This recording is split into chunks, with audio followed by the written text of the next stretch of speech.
And welcome to our third podcast here at Win Lose Tie with me, Jamison 301, Tony, whatever. And Prof Bites as usual. Yeah. Alright, today's topic is going to be DLC. Downloadable DLC. content. It's a really sore subject for a lot of people. Like, a lot of people. Yeah, we've talked about DLC a little bit before, but, so if you don't know the acronym, it's downloadable content. Right. And I think if we're just going to dive into the part that the people have the biggest problem with, it's usually on-disc DLC, which is, yeah, I get that Actually, one. I've found that people are typically sour about day one DLC and don't differentiate between on-disc and not on-disc DLC. That's just, if it's a day one DLC, it should have been on-disc or whatever, right? Yeah, which is completely unfair. Alright, so... Because a lot of day one DLC is stuff that was made while the discs were printing. Right. Or during that... Isn't there a process when a game is... It's sent to, like, Microsoft or Sony or whatever, and it's being authenticated or certified? Like, remember those gold stickers? It's sent out for certification. Yeah, the old Nintendo certified sent for stickers. printing. And they can't change the game during that time. That's why there's always day one patches, and there's often day one DLC. Right, because they can catch something. They can still keep testing it after it's gone out, but you gotta, if you have a deadline, you gotta hit a deadline. Yeah. So. Although, so on-disc DLC is stuff that's on the disc that you have to pay for, but it's already on the disc. Yeah, that's bullshit. And there was a Street Fighter game. I think it was Street Fighter. Street Fighter 4 had a lot of on-disc DLC costumes and stuff. Oh, hey, I just pulled up a list of things that have on-disc DLC. Uh-oh, this could be scary. What do you got? Saints Row 3 had on-disc DLC. I'm assuming it was costume packs? Cheats, clothing, vehicles, weapons. Resident Evil, Metroid Prime, although you didn't pay for that, you had to have a copy of Metroid Fusion. I'm not going to complain about that. But wasn't that on the GameCube? No, Wii. Yeah, it was GameCube. Yeah, you have to have like a Game Boy player to unlock it? Beautiful Katamari. Street Fighter X Tekken. Yeah. 12 characters were on the disc, but you had to pay for. So the Metroid one, I wanted to roll. You needed the Game Boy player to use that one, right? Or whatever it was. You needed the Game Boy Link cable thing. Yeah. That's not a DLC. That's a friggin' unlockable if you have this other thing. Yeah. And there have been other Pokemon games that did similar things. The original DS Pokemon games, if you had a Game Boy Advance cart, it would add new Pokemon to some routes. I didn't know that one. So, on-disc DLC is the most egregious, I would say. To me, it is. Definitely. There's no reason for it. Because it's on the disc, it means it was certified with the rest of the game. Mm-hmm. So that's bullshit. But day one DLC, especially when it's in the instance of, well, these guys are salaried, so why not or they're getting paid for the project, why not make them do a little more work or have them design something that was cut, let's flesh it out and add it to the game. I don't get the problem with that. They've got like a couple months usually of downtime. Yeah. And all it is a long time to get certified. Reusing assets, sometimes making new assets, but I don't mind day one DLC. I don't mind DLC as a general practice. I don't like on-disc DLC, and I don't like unreasonably priced DLC. And pre-orders. Pre-orders are bullshit.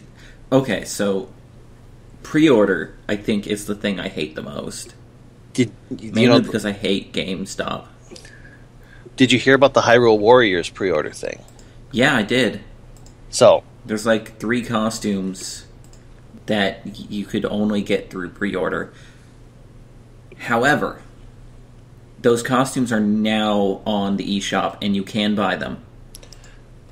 Did you They're know like $1 It's like for a dollar each of the pair of costumes. for each game themed one. Here's the fun Yeah. thing, though.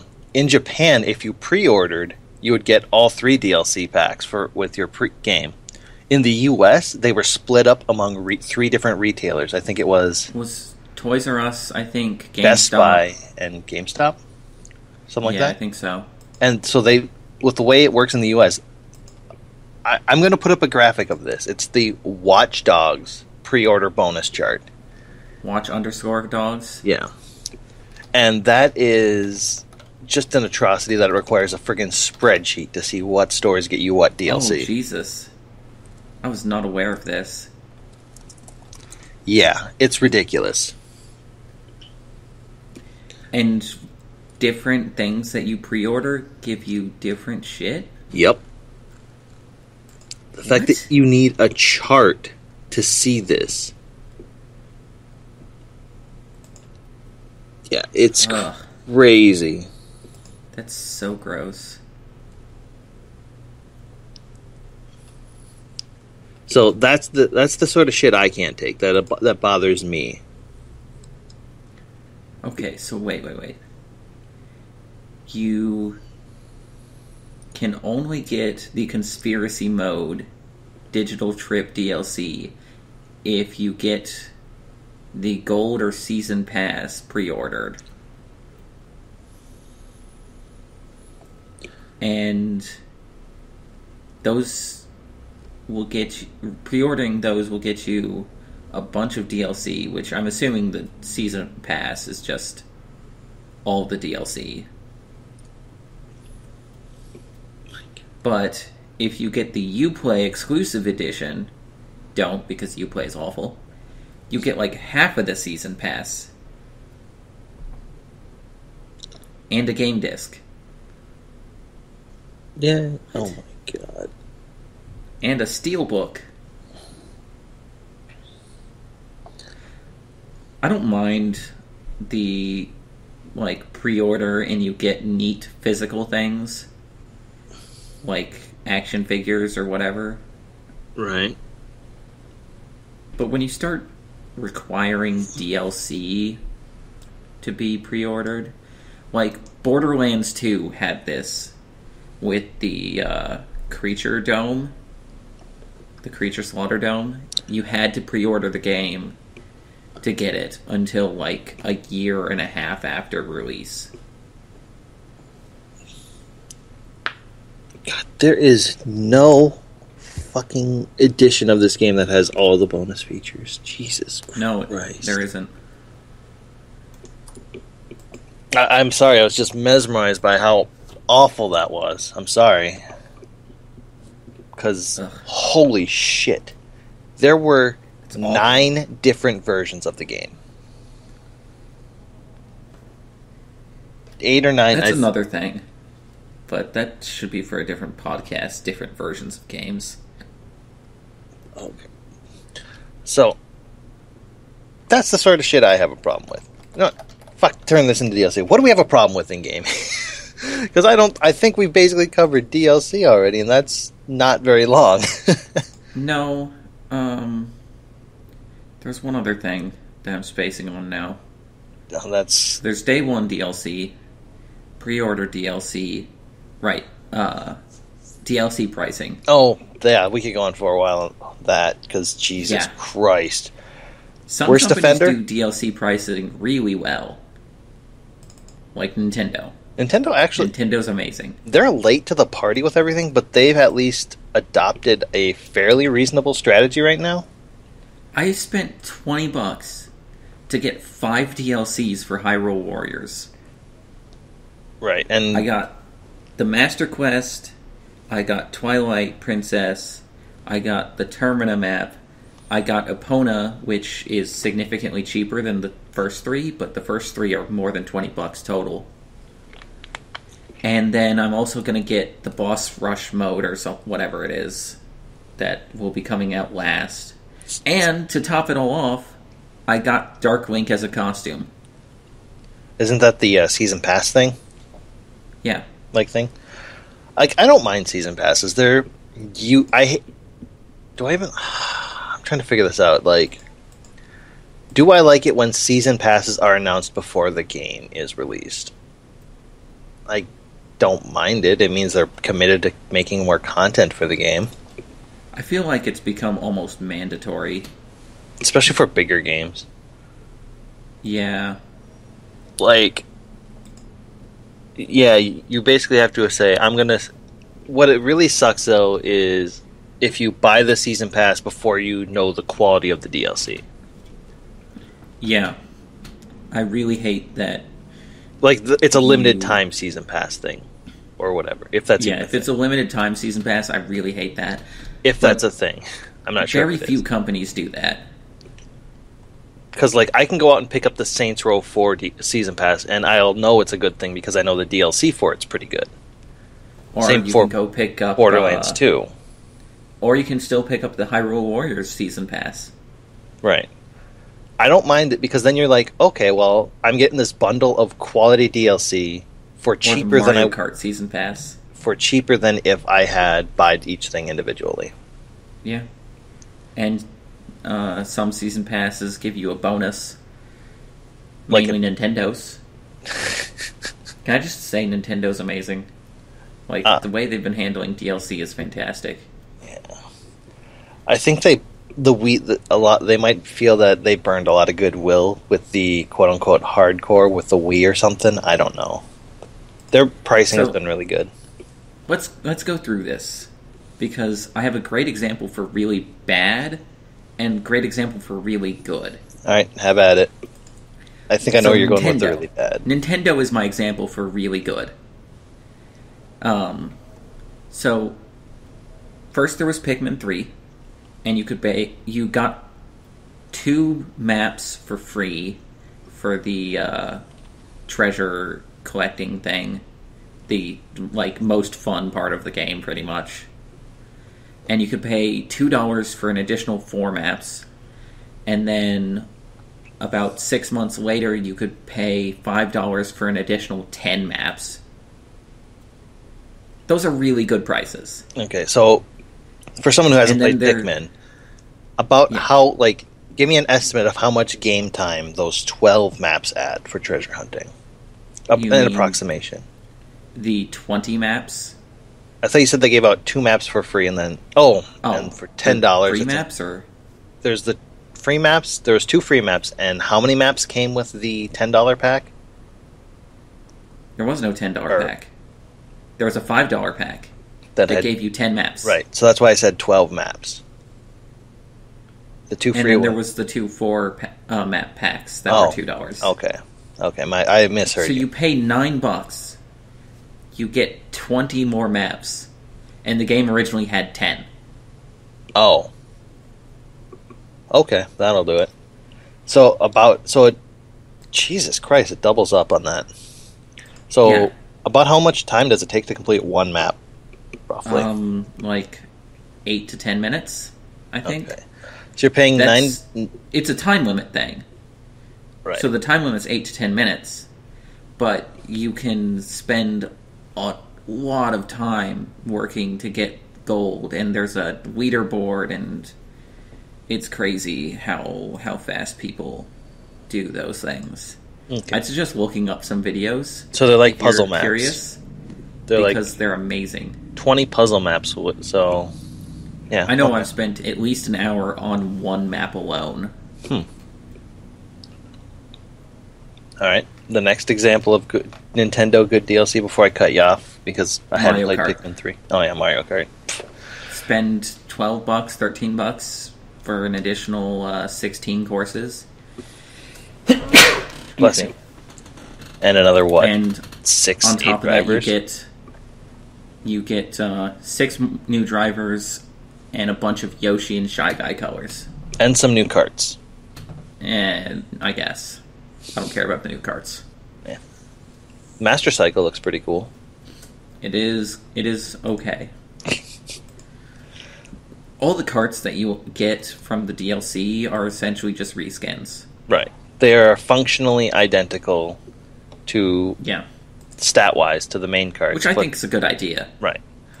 It's just a neat little aesthetic touches. Like, there's a Super Mario 3D World inspired car.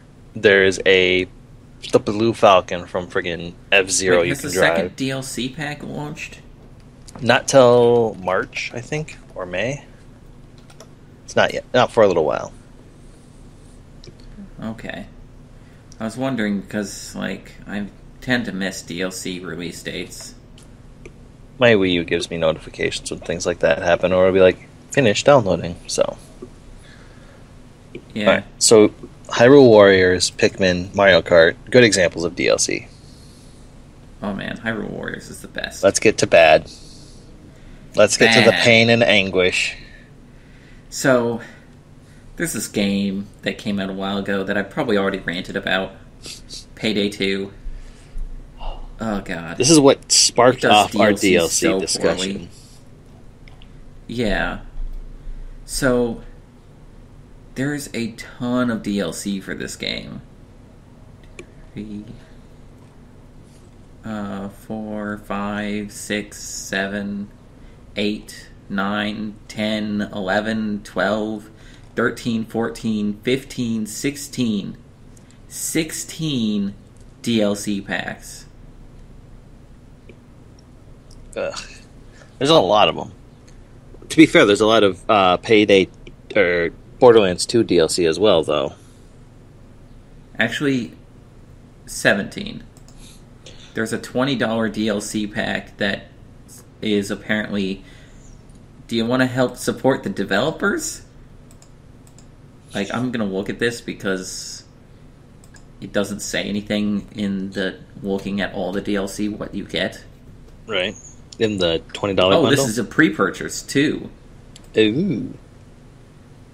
Okay, so, real quick, while he's doing his research, Payday DLC kind of feels chintzy sometimes. Like, they have these things called weapon, like the gauge weapon packs. Okay, which, it gets you 4 special masks and secret content.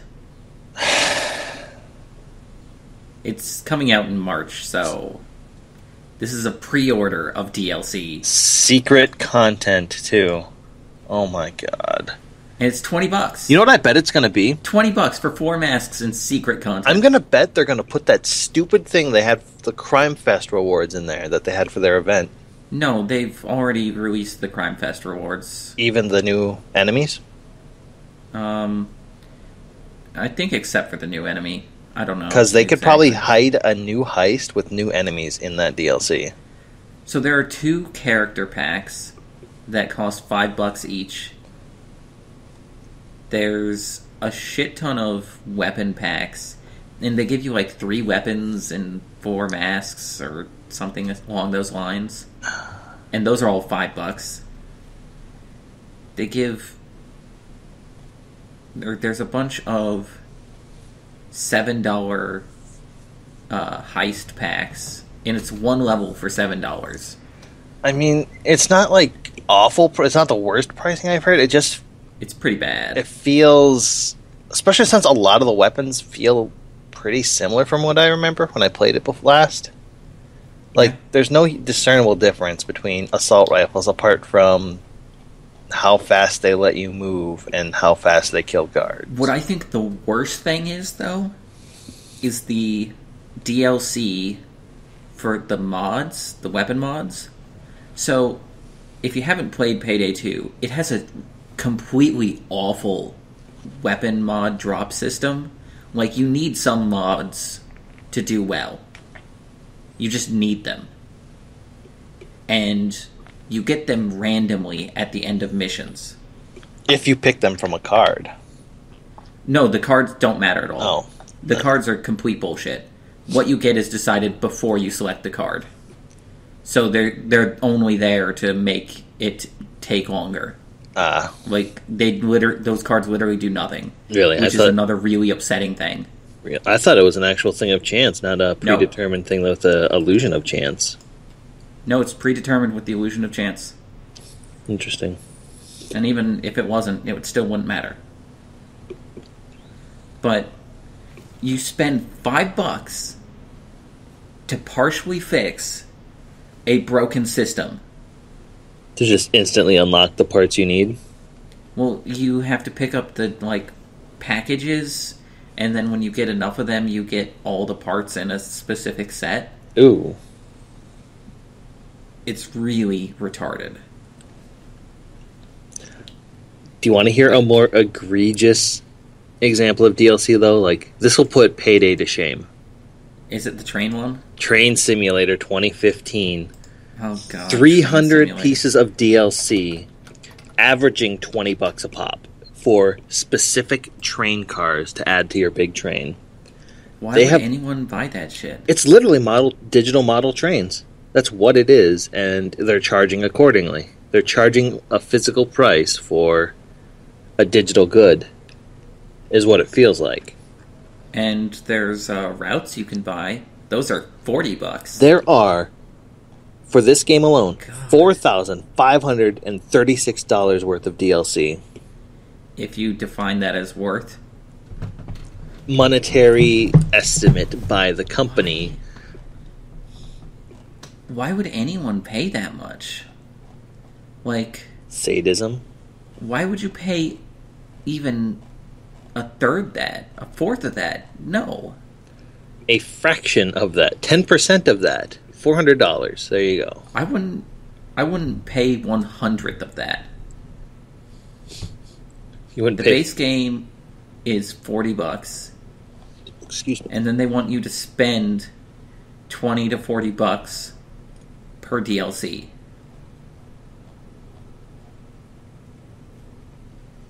Okay.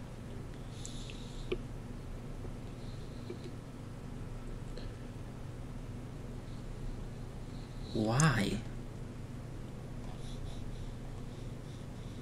I mean, if the base game was free, and then these DLCs were half as much, maybe I could see that.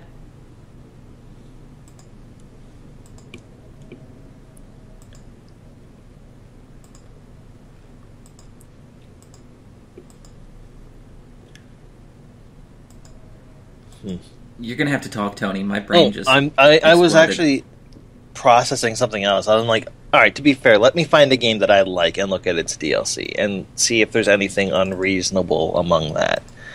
And yeah, Saints Row can have some stuff that seems a little like the dubstep gun for $3. I got the Saints Row edition that had that. Well, yeah, just not everybody buys that version of the game. I got that from a Humble Bundle. So I'm just like, the costume packs aren't too bad because it seems like you get in quite a few costumes for the $2 to $3.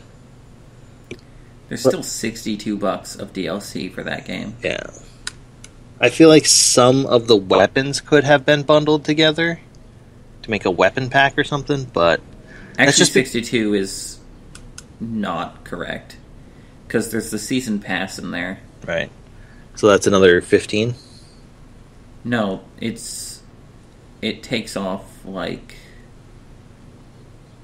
No, I meant that's how much it would take. I thought $10. Yeah. Like, yeah. I don't know. I'm more of a person who doesn't like to buy individual things. I like bundles of stuff. Like, when I buy an extra thing for a game, I like to get, decent amount of stuff at once. This is why if I buy Rocksmith DLC, I'll consider buying a pack of songs by an artist instead of buying one, unless they don't have songs I want to play. Because I would rather make a bulk purchase than picking and choosing.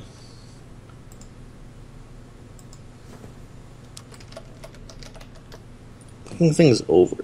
Let's see. It's not... Okay, already. What about the horse armor in Oblivion?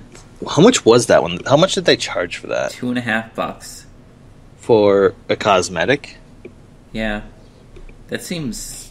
Nothing. A singular... Yeah, nowadays, that's nothing. If they added, if they added, a different armor type, or not a type, but, a special set of armor for you to wear that was functionally similar to steel armor, then nobody would have gave a shit. Asura's Wrath. But a lot of people would say that could have been a turning point for the game, for the concept of DLC. Yeah. Asura's Wrath is another thing that started a terrible trend. What's that? Pay $7 for the ending episode. Oh, no, no, no, no, no, no, no, no, no. And it's on disc. No. Just no. Fuck that. No. Alright. Tiger Woods PGA had a bunch of courses How on the unreasonable. disc that you had to pay for. Alright. So let's talk about something that makes us a little... What games do you wish had DLC that don't have DLC? Oh, there's one other thing about DLC that I really hate that I want to talk about quickly. Alright. DLC that gives your character a boost in a game. And one of the best examples of this is World of Warcraft. Oh, the boost to level 90 stuff? Yeah. I'm not a fan of that because then you don't learn to play your character. Especially in an MMO, it's really important to know how to play your character. So jumping to level 90 seems really counterproductive to me. I mean, I suppose there are people who play rogues and then want to just try it with a different race or whatever. And they don't want to go through the grind, but... Man, I don't play multiple characters in MMO, so I'm not in a position to really... I don't play MMOs. I do. So. I will, from time to time. But it falls under this whole pay-to-win category in a lot of free-to-play games, and that's another unfortunate thing. As a concept, I don't have a problem with microtransactions either. I know I don't have a problem with a game company who's releasing a free game trying to monetize it and make a profit. I have a problem with some of it. I have a problem with aggressive, where the shop will pop up while you're playing, and games where you can't continue without buying something. Yeah, I have a problem with games that pretty much force you to buy stuff in order to play. And a recent example that's really terrible about this is Dungeon Keeper for mobile. Dungeon Keeper was a great game, apparently. I haven't played it yet. For PC. But on mobile, it can take a full day to clear out one tile in something that's supposed to be a real-time strategy game. It's the farm vilification of the game. And I was looking at different games. I'm like, I wonder if this game has DLC. So I clicked the tab, and apparently there was free DLC for Divinity Original Sin. And I'm like, oh, I want to go back and play that. I still need to play that. But clearly we should play that at some point. Yeah. And Lethal League. Still want to get that done. But there are games that I'm looking at through my game library on Steam that I'm like, man, I wish this had DLC. Like, Mercenary Kings has no DLC.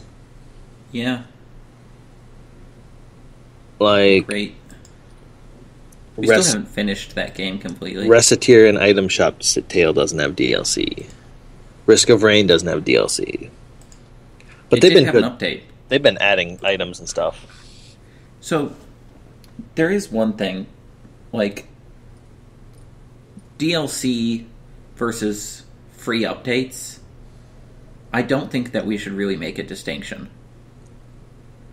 Because in both cases, it's the developer working on the game after launch. Right. Or and after verification or whatever. Literally, 20 years ago, that wasn't even possible. Yeah. They would be add-on campaigns or something like that, and you'd spend $15-20, and you'd have to have the base game, and if you didn't get $15-20 worth, you weren't going to buy anything from them again. And StarCraft had the 2 add-on campaigns. StarCraft had Brood War add-on. Oh, sorry, yeah, 1 add-on campaign. You might have been thinking Warcraft 3. Yeah. But, those were worth the money. Right. Because it was the base game, but more units, more new story, stuff like that.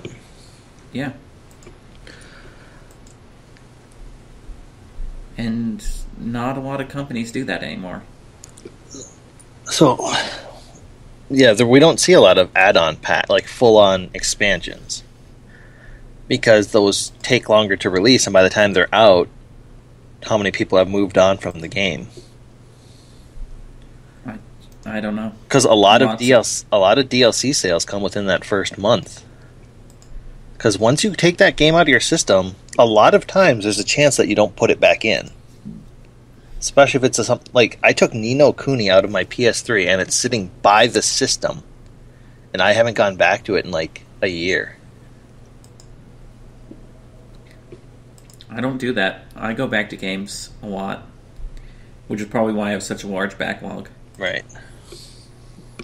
So there's a reason why there's some of that first month DLC. They try to if it's not day one. It makes sense. Because you might not agree with it. You want to get people to keep playing your game. Because once they finish it for the first time, unless they're completionists like Tim here, a lot of times they're not going to go back to the game once they've beaten the story.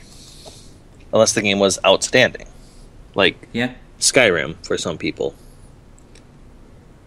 And to be slightly off topic, I think that's one of the reasons why early access is such a terrible idea for most games. People play the game when it's in beta, in alpha or beta, and it's a terrible version of the game at best. And then when it gets released, everyone's moved on, and no one sees the game when it's complete. At its best. Right. Like Tabletop Simulator. Me and Tony haven't played that in like a year. And it's still in early access. Yeah, and it's probably a lot... When we go back to it, it's going to feel a lot different than it did when we played it over the summer. Probably. And that's the big problem with early access is it also... People get used to your janky systems when it's in early access. And those people making up that early community could say, well, they might be resistant to change, as some gamers tend to be. People are resistant to change. Always. Like, I'm trying to see, do I have any other early... I don't have any early access games. I have a couple. I have... I don't think. I just might not have forgotten that they're early access. Prison Architect. And I have Tabletop Simulator. I try to avoid early access games. Okay.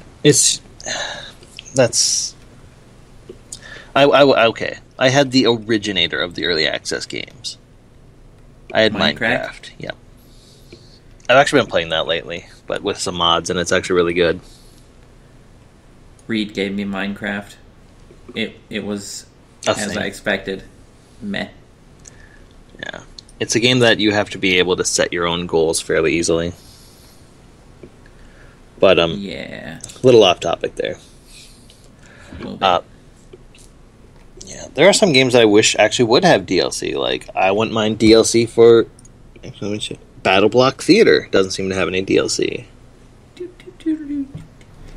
Although they are releasing some new stuff for that, which I dig. Yeah, they've been releasing new stuff. Well, like the director's cut edition of the stuff they cut from the game. Yeah. Because, like it or not, people, cuts happen, and sometimes they cut so much that they can make a full game from the cut content. Yeah. Just look at Super Mario Galaxy 2. Is that just cut content from Mario Galaxy 1? Pretty much. Nintendo shot for the moon, realized they couldn't hit their deadline, so they're like, okay, we'll pare this down some, and there's Super Mario Galaxy. They couldn't get it all on disc. Oh, Jesus. And they didn't have time to test it all properly. Right. That's why Yoshi wasn't in Mario Galaxy. Until Mario Galaxy 2? Yeah. That game felt like kind of rushed DLC. Well, when you put it like that, yeah. I never beat it. I got through like the first world or two, and that was it. So, what's interesting is there's a lot of people, like, when I go, I don't venture to gaming sites much because I end up reading the comments and I end up hating myself for reading the comments. But whenever I hear something like, oh, such and such is getting DLC, a lot of times I hear, why isn't this a free update? Oh, God. And I hate don't know. when people do that. I always just mentally assume when people say that, they're like 5 years younger than me, at least. How old are you again? I'm 25. Okay. I assume that people are just entitled little shits. I didn't grow up with the internet. Like, I didn't have my first exposure to the internet till like the mid-2000s in high school. Wow. Like, I was on the internet when I was in elementary. Yeah. I didn't grow up with this, with instant access to everything. Oh no, we had dial-up. Oh, trust me, I had dial-up at my house until like 2008, 2009. So, I know dial-up. That was my home internet. From like 2006 to 2008, our family had dial-up. That sucks. So, I didn't have exposure to all this thing like instant access at schools to things like whatever. Or where people were getting around these blockers and getting emulators and stuff and putting them on flash drives and playing them at school or what have you. I didn't have that growing up. I didn't have access to all this, free shit, flash games of varying quality and piracy and all that. I had a thing where if I wanted a game for the PC, I'd have to go and buy the disc, install it, wait for it to install, hope it didn't fuck up so I didn't have to use goddamn McAfee to uninstall because that's all we had at the time, and then try again. Why? When I was in high school, I had Steam. My computer couldn't play most of the games I had, but I had Steam. I didn't get Steam until I got the orange box, which was in 2009. When did I get Steam? I can actually check. Because Steam is a creepy stalker like that. So, a lot of the stuff that people take for granted right now, or as a given, automatic downloads, instant patching, da-da-da-da-da, I never had that. So when I see a game like Risk of Rain giving me free shit, I'm like, holy shit, this is new. You'll see that in our new video. Well, that's coming up next week, spoiler alert. I saw new items in Risk of Rain, I'm like, hot damn. And we're just like, what the hell do these do? Yeah. Or like, if I see something like on PSN, I'll go on there every now and then. I'm like, holy shit! When I was younger, I couldn't imagine being able to buy Final Fantasy games over the internet like that, just without a disc. I didn't have the foresight. I couldn't imagine. You also wouldn't imagine that they'd keep parts of the story, locked up behind a paywall. Right. I didn't know. I didn't have the foresight to know what the hell we would be going into. So, for me, seeing technology the way it is now, it's a lot of the holy shit, this is great sort of variety. And because it's so convenient to me. I am a sucker for convenience. Yeah. I won't buy boosts to unlock everything in a game. Like, if a game has in-game unlockables. Okay, for example, if Mario Kart said, hey, pay us $3 to unlock all characters and kart combinations, I'd be like, no, thank you. See, I might do that just to support Nintendo more. I wouldn't do it to actually unlock everything, just because I wanted to give Nintendo more of my money. You do it after you unlocked everything. No, I'd probably do it beforehand, but But like you see that all the time in some games, like, oh, you can unlock all of this with $3. Like racing games too. Other racing games do that too, and some other sports games. And I'm like, no, I'm good. I want to actually play the game. Yeah. Playing games is fun. Because I have a friend who did that in one game. I forgot what it was, and me and another friend of mine mocked him for it. Like, oh, you didn't even want to do it? No, Ray didn't. Ray helped me mock the friend. Good for Ray, I guess. So, I could go on. Having stories about friends failing at video games, those are the best. We've pretty much wrapped up all of our thoughts on DLC, right? I'm pretty sure. I think so. All right, then I'm gonna tell. DLC is bad. Nintendo is doing amazing things with DLC. Policies aren't terrible, but I think a lot of the problems are the on-disc DLC and pre-orders. Those are usually the worst offenders right now. Yeah. Pre-order DLC is awful and should stop. Mm-hmm. Especially if they lock that DLC away from people who don't. We could probably go on a hour rant about pre-orders. Yeah, we've covered the basics. I don't know enough. I don't pre-order shit, nor do I pay attention to new games coming out, really. I pre-order some things, but very, very rarely. It's not like any game even games I know I'm going to buy, I'm unlikely to pre-order. Like, this is a whole other topic, but it's something I want to bring up real quick. I was talking to someone the other day, and they were saying, like, oh, the games nowadays, they don't sell nearly as much as games did 20 years ago, so they must be, therefore they're awful. That's total bullshit. And my first reaction was, 20 years ago, there were 2 gaming consoles, primarily, two handhelds, primarily, and PC gaming was a super niche market in the mid-90s. Like, PC gaming was not as big as it is today. Yeah. So you had Nintendo consoles, and you had the Sega Genesis, and you had the Game Boy primarily. When you only have 3 systems to choose from, good games on those systems tend to sell really well. Hell, even shitty games on those systems sold well, I bet. In fact, I'm curious. I'm going to check something because I feel like being smug about something.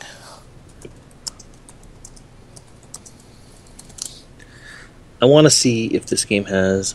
Oh my god. Legend of Zelda, the original one, sold 6.5 million copies.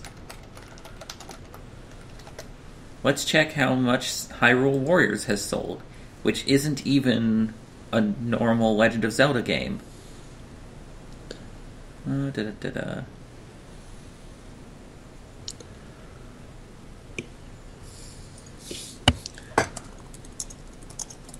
After less than a year of being out, as well. In its first week in Japan, it sold about 70,000 copies. In North America, in its first weekend, so the first 2 days it was out, it sold 190,000 copies. I can't find data on how much it's sold. Oh, so in January 2015, they've announced that they've sold over 1 million copies. Yeah. I'm trying to figure this out here. Because I don't know a good spot to find cool... The Legend of Zelda has been remade and re-released so many goddamn times. I don't know if the numbers here are accounting for that. Come on, I'm trying to figure out... Okay, there is no sale number for this game, and that saddens me. What game? Cool Spot. Oh, I remember that game. It wasn't a very good game. It was awful. I was thinking, like... What's an awful game? Tony's played Cool Spot. There was a Game Boy version. That's the one I had. It was released on the Genesis, the Sega Master System, Game Gear, Amiga, Super NES, Game Boy, and DOS. And it was terrible. I played the Super Yeah. Nintendo version. I played the Game Boy version. Good times. But I was trying to find sales numbers for it so I could say, like, bad games still sold in those times.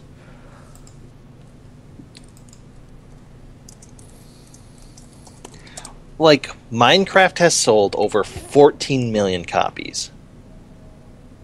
That's one of the few games in all of its iterations.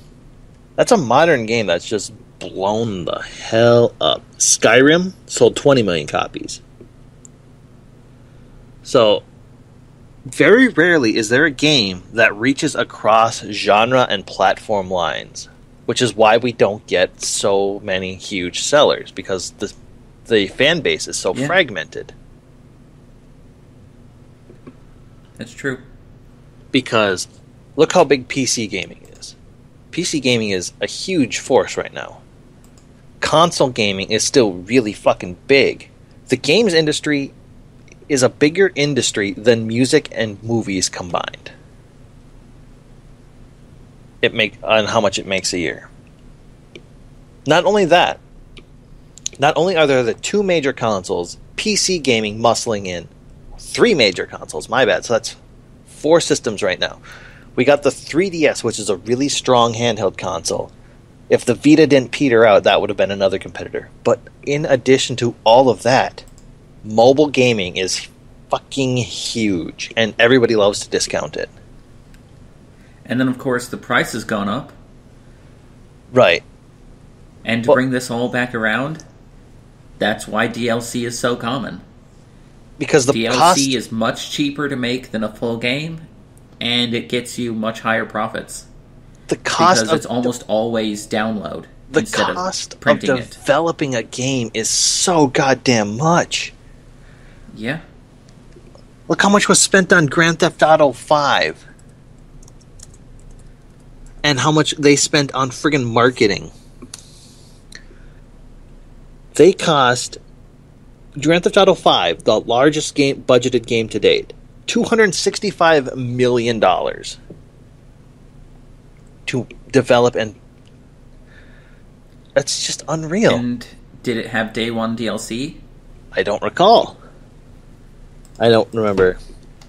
I don't know GTA 5, nor did I give a shit about it, because I stopped playing Grand Theft Auto games when I discovered how awesome Saints Row 4 or the Saints Row series was, and how shitty I stopped playing Grand Theft Auto when I found out how awesome Saints Row was and how shitty Grand Theft Auto 4 was. There we go. I was thinking without speaking. I wasn't thinking. Jesus Christ. So, a normal day for you. Sometimes. Alright, now that I got my cheap shot in on Tony, I think that's probably good. Yeah, that's... GTA 5 has a bunch of DLC. I'm not surprised. That's expected. Been released or planned. I'm not surprised. Not surprised. Yeah, because it costs so much. DLC. Let's see. Let's just roll this back again. It costs so much to make a game now. To make a game, you usually, if you're not rehashing or whatever, you're using a newish engine or you're updating an old engine, which you have to pick, and all that shit. With DLC, and you have to develop the assets for the first time, which is the biggest development cost. You have to get the animations down and all that. When you're making DLC, you have all those tools at your disposal already. So you can and if you're making new assets, you can be like, okay, well, I'm not making as many as a full game, so the cost is a lot lower. Too long, didn't listen? DLC isn't inherently bad. There are just some shitty practices in it. Although a lot of companies are really shitty in their practices. Yeah. Would I like to see some improvement? Yeah, I'd love to see the consumer not get fucked over by terrible pricing or, awful DLC packs like Train Simulator, but then again... support Nintendo. Yeah, I'm a person who likes bundling their DLC together, so what Nintendo does makes me happy. And Nintendo's great about DLC. And what Saints Row did with its Game of the Century edition, it's like, yeah, that's a lot of DLC here. We'll just throw it all in with the base game for $20. Yeah, I wish I had gotten Saints Row like that. And the problem that a lot of people have is that they say it fucks over the early adopters, which It does a little bit. But I mean, it's not. it's an inherent it's a risk if you buy a game brand new off the shelf. Yeah. It's not something that I'm going to complain about. You get the But it game is a before risk. everyone else. You get to praise it. You should know that it's a risk by now. By buying the game early, you have the benefit of playing the fuck out of it. before it gets spoiled and all that jazz. But with the way DLC, if I want to be pessimistic, I could say with the way DLC going, buying a game new at like launch is a terrible proposition, and you should never do it again. Yeah. Right. That about wraps it up for today. So thanks for stopping by and listening, and we'll see you next video. See you then, folks. Later. Risk of Rain. Risk of Rain. Yeah, that'll be fun. Yeah, fun. Definitely not super stressful. Bye. God damn it, Tony.